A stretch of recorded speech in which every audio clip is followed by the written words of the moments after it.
Hey guys, this is Gopal Nirisha. Welcome to my channel. Today recipe palak and onion curry. ఈ curry ఎలా prepare చేసుకోవాలో చూస్తాం. First ఆకుని బాగా wash చేసుకుందాం 3-4 టైమ్స్.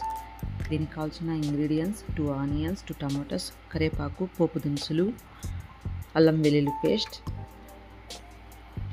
పాలక్ని చిన్నగా చాప్ చేసుకోవాలి, ఎందుకంటే ఇది ఆయిల్లోనే మగ్గుతుంది, వాటర్ ఏం వేయకూడదు. ముందుగా ప్యాన్ పెట్టి ఆయిల్ వేసి పోపు దినుసులు, కరివేపాకు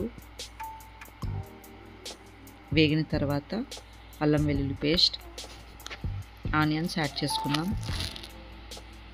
దీనికి ఆనియన్స్ మెయిన్ ఇంగ్రీడియంట్స్. బాగా మగ్గాలి. లో టు మీడియం ఫ్లేమ్కి అడ్జస్ట్ చేసుకుంటూ ఉండండి. లిడ్ క్లోజ్ చేసి లైట్ బ్రౌనిష్ కలర్ వచ్చిన తర్వాత టమాటాస్ యాడ్ చేసుకుందాం.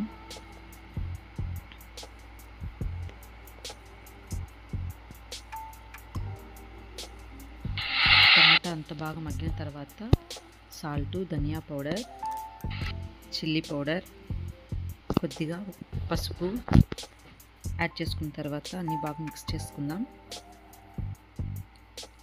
లిడ్ పెట్టేసుకుంటే కొంచెం బాగా మగ్గుతుంది. టమాటా బాగా మగ్గింది. మగ్గిన తర్వాత చాప్ చేసుకున్న పాలక్ని యాడ్ చేసుకోవాలి. యాడ్ చేసుకుందాం. బాగా కలిపేసిన తర్వాత మళ్ళీ లిడ్ క్లోజ్ చేసుకుందాం.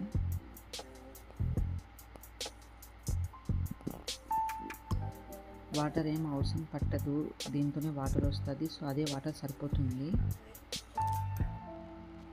మీడియం ఫ్లేమ్లో అడ్జస్ట్ చేసుకుంటూ ఉండండి. వాటర్ మొత్తం ఇంకిపోయింది. అంతే, ఎంతో tasty and easy recipe palak and onion.